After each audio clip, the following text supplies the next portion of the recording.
Hello, Northville. Wow, I can kind of see ya.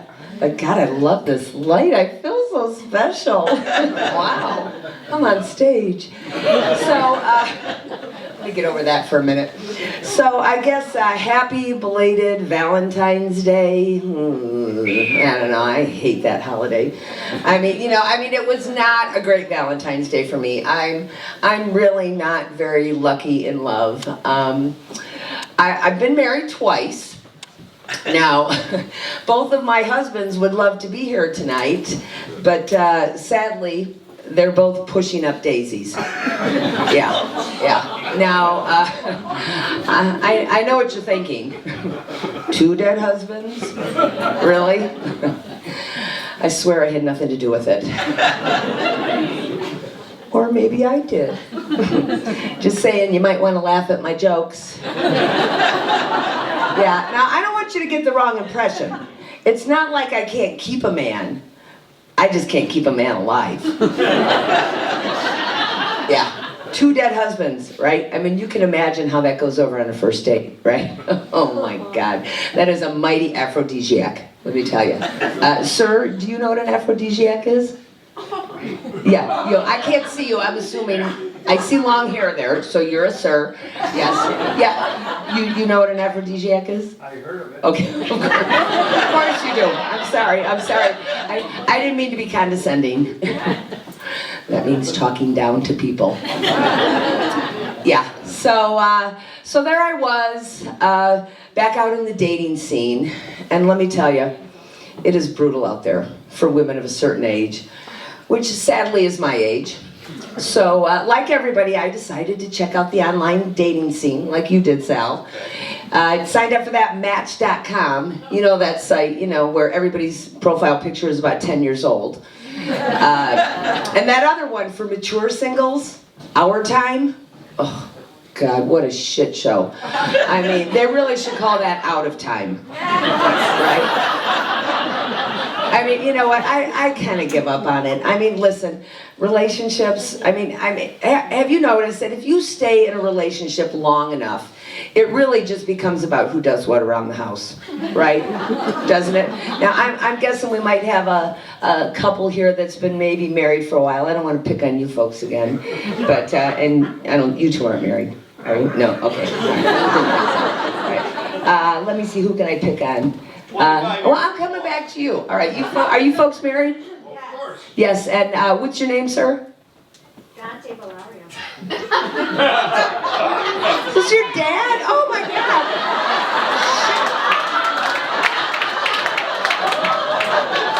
Jackpot!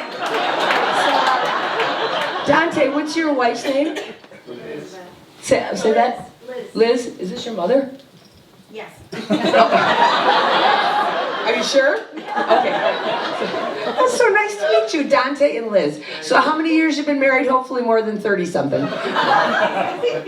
Almost 5. 5. Okay, that's not your mother, you bitch. I was saying, you look more like her sister, I'm just saying. So, oh, okay, all right, well that counts. I was one of those too. Yeah. Have you met me? So, Dante and Liz, right? So I'm guessing maybe there's, let me ask you first, Liz. I know it's only been 5 years, but have you ever wanted to kill him? No, you can share with me. Yeah. See me after the show. I got a few tips for you. So I'm guessing there's some Saturday morning when you're sitting around and you're planning out your day, right? And you're making your list of what you're going to do after the farmer's market and all that stuff. And at some point, Dante says something like, geez, what are you keeping score? Right? And then Liz, of course, says, no.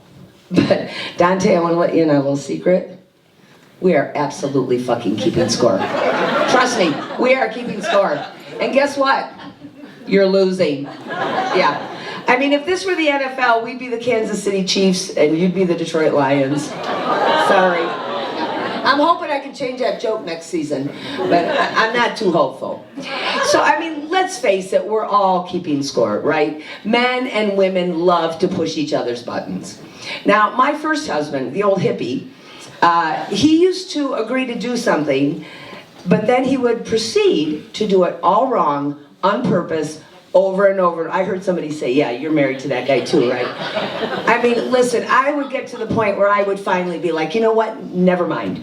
I will load the dishwasher myself, right? And then number two, Mr. Passive Aggressive, where's my Polish posse? I know you're here. Yeah, there you are, there's my piece. Yeah, all of his cousins, you know how he was. I mean, he would agree to do something around the house, but then there'd be absolutely no sense of urgency about doing it, right? So there I'd be every Tuesday night, taking those trash cans out to the curb, right? Every Tuesday, because like he told me he was going to do it. And then every Tuesday I'd come back in the house, and you know, of course, what he would say, right? Oh, I was just going to do that.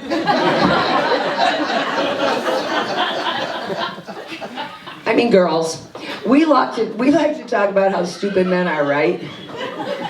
But did you notice in that scenario who ended up doing the chore both times? Yeah. God, I hate men. You know, if I'm being totally honest with you, I don't really like people in general. Now, not all people. I mean, but you gotta admit, the world would be better if some of these people were not here, right? Now, not anybody in this room, but you know, out there. Yeah. I mean, it's not just that I don't like people. There are people I don't trust. I'm going to tell you who I don't trust. I don't trust people that don't watch television, right? Yeah. You all got that friend, right? Hey, Barb, what's your favorite show? Oh, I don't watch TV. Or worse, oh, we don't have a TV. Oh, my God. When somebody says that to me, what I hear is, I'm smarter than you. I read books. Fuck you. I mean, listen, I am not ashamed to tell you I love television. I love everything about it. I grew up in a house that had a TV in every room, literally. I mean, you know, people think we had big families in the 70s because we had no birth control. That's bullshit.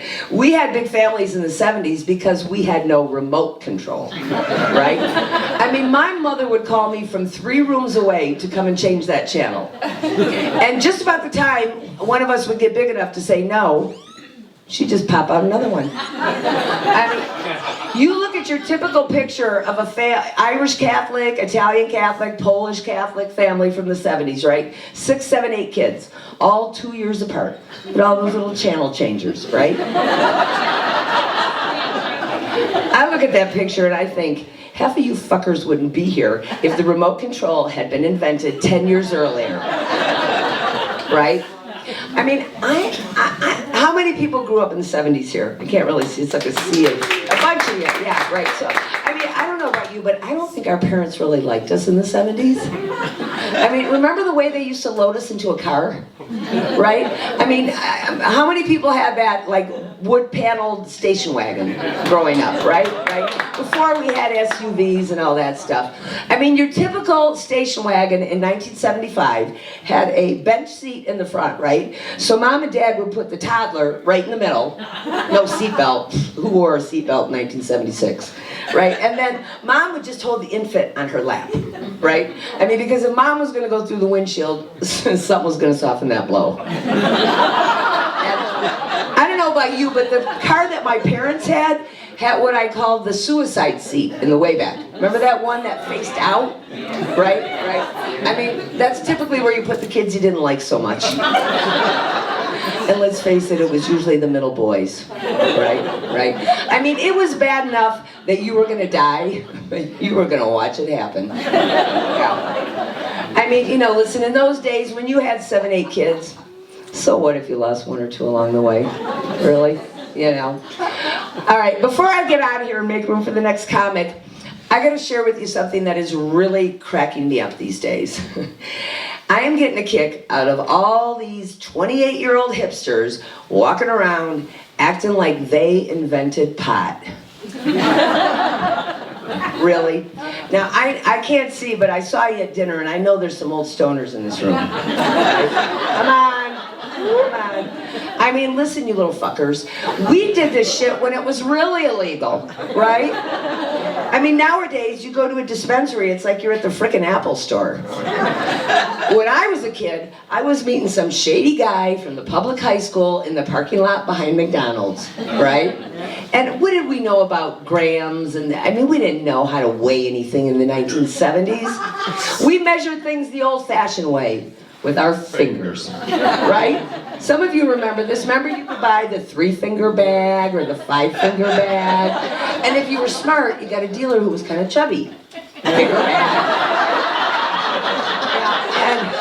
And honestly, the quality was the worst, right? Back in those days. I mean, your typical 3-finger bag had 2 fingers of some really crappy Mexican shake with maybe some seeds and stems, and that 3rd finger was literally dirt. You could shake that little Ziploc and there'd be like a layer of dirt at the bottom. That's how bad it was. And you know, we were so paranoid in those days, we didn't talk about pot on the phone. You couldn't do that. They were after us, right? And so, you know, you talk in code. My code word was Larry.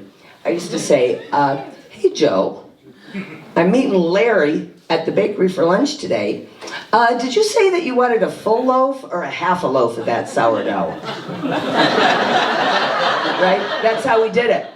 Now, before I go, I want to take just a little statistical survey here, if I could. Let me ask by a show of hands, and I'm going to have to get to the edge of the stage to see that. But how many people in this room under the age of 45? Oh yeah, there's a bunch of you little youngsters. Okay, so I just want you folks to know that I have been smoking pot longer than you have been alive. Thank you. And I'm going to tell you how I've justified it all these years. I have what I call the functioning scale. The way I look at it, I function at this level. Most people function at this level.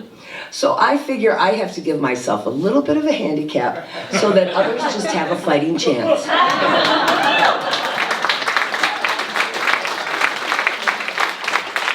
If you like that joke, I have a little rolling tray that I'd love to sell you. The functioning scale has my little face on it. And if you don't want to use it as a rolling tray, you could use it to put your keys on, or maybe serve some little hors d'oeuvres to Sal on Valentine's Day. Just saying. See me after the show. I'm Ann Duke. It has been a pleasure. Thank you.